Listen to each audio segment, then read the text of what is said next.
Tauhid Metafisik Channel.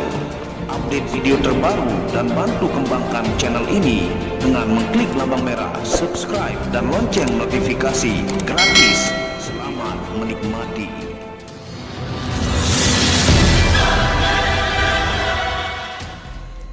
Bismillahirrahmanirrahim. Assalamualaikum warahmatullahi wabarakatuh.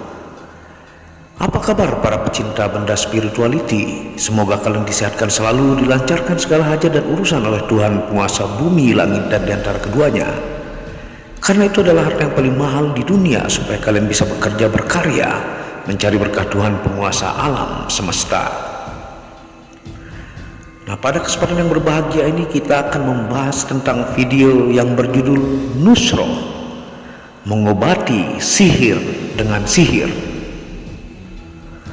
Tonton video ini sampai selesai supaya Anda mengerti, tidak gagal faham dan tidak menjadi fitnah karena kegagal fahaman Anda. Dalam Islam dilarang mengobati orang yang terkena sihir dengan sihir, atau dengan mendatangi orang yang bersekutu dengan jin, karena mereka para pengabdi jin hanyalah mengusir setan atau jin fasik tersebut yang berasal dari sihir lain pula. Maka ibarat mengusir maling dengan meminta bantuan perampok atau maling lain. Ibnu Jauzi yang wafat tahun 597 Hijriah rahimahullah berkata, Nusroh adalah membuka sihir dari orang yang terkena sihir, dan hampir tidak ada orang yang mampu melakukannya kecuali orang yang mengetahui ilmu sihir.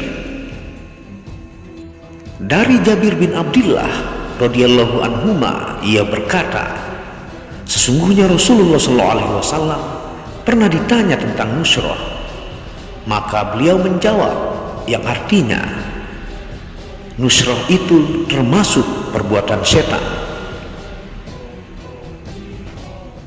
Ibnu Qayyim al-Jauziyah yang wafat tahun 751 Hijriah rahimahullah menjelaskan, nusroh adalah penyembuhan terhadap seseorang yang terkena sihir.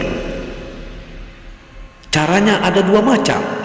Yang pertama dengan menggunakan sihir pula, dan inilah yang termasuk perbuatan syaitan.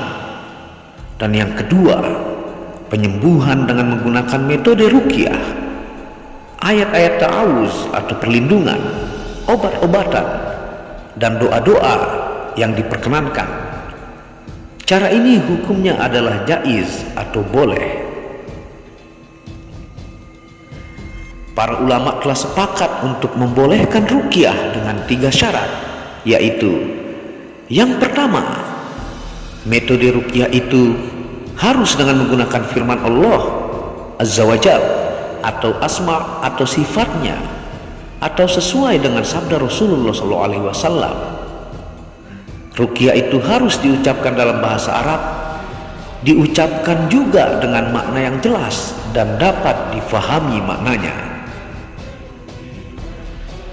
Yang kedua, harus diyakini bahwa bukanlah zat ruqyah itu sendiri yang memberikan pengaruh, tetapi yang memberikan pengaruh itu adalah kekuasaan Allah Subhanahu wa Ta'ala.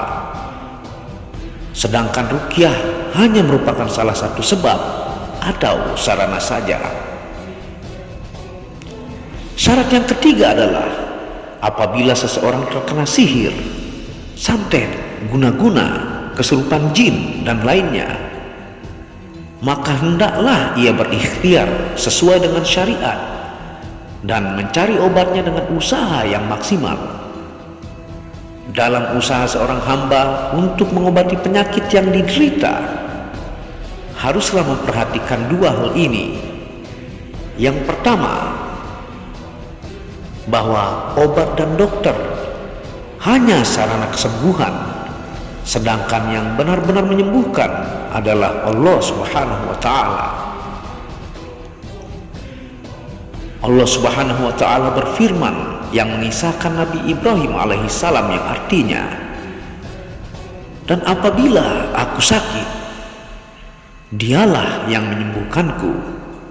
Quran Surah Asy-Syu'ara ayat 80. Dan yang kedua, ikhtiar tersebut tidak boleh dilakukan dengan cara-cara yang haram dan syirik. Di antara yang haram ini seperti berobat dengan menggunakan obat yang terlarang atau barang-barang yang haram, karena Allah Subhanahu wa Ta'ala tidak mengizinkan penyembuhan dari barang yang haram. Rasulullah SAW bersabda yang artinya, sesungguhnya Allah menciptakan penyakit dan obatnya, maka berobatlah dan janganlah berobat dengan yang haram. Rasulullah SAW juga bersabda yang artinya, sesungguhnya Allah tidak menjadikan kesembuhan penyakit kalian pada apa-apa yang diharamkan atas kalian.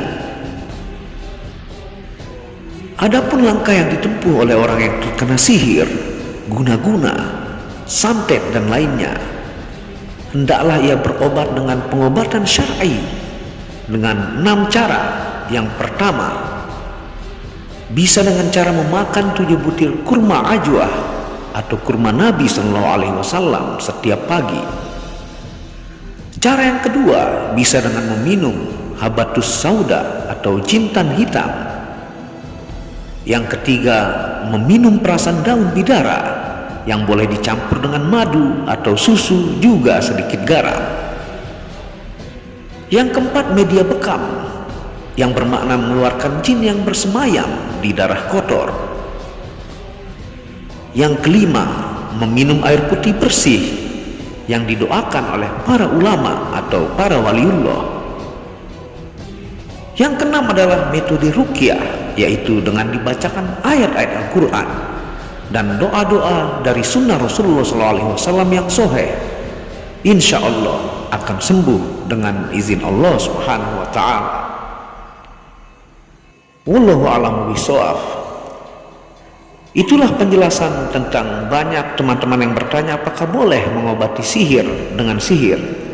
Jawabannya adalah diharamkan, atau itu disebut dengan nusroh, yaitu dengan 2 cara, ada yang menggunakan sihir, ada pula yang menggunakan metode ruqyah, obat-obatan, doa-doa yang dipertemankan. Itu yang hukumnya boleh, dan tentunya sudah diberikan juga 6 cara syar'i yang sudah saya sebutkan tadi. Semoga berkah bermanfaat. Apabila ada salah kata itu murni dari kebodohan saya sendiri, apabila ada benarnya itu datangnya dari Allah. Wabillahi taufiq wal hidayah. Assalamualaikum warahmatullahi wabarakatuh.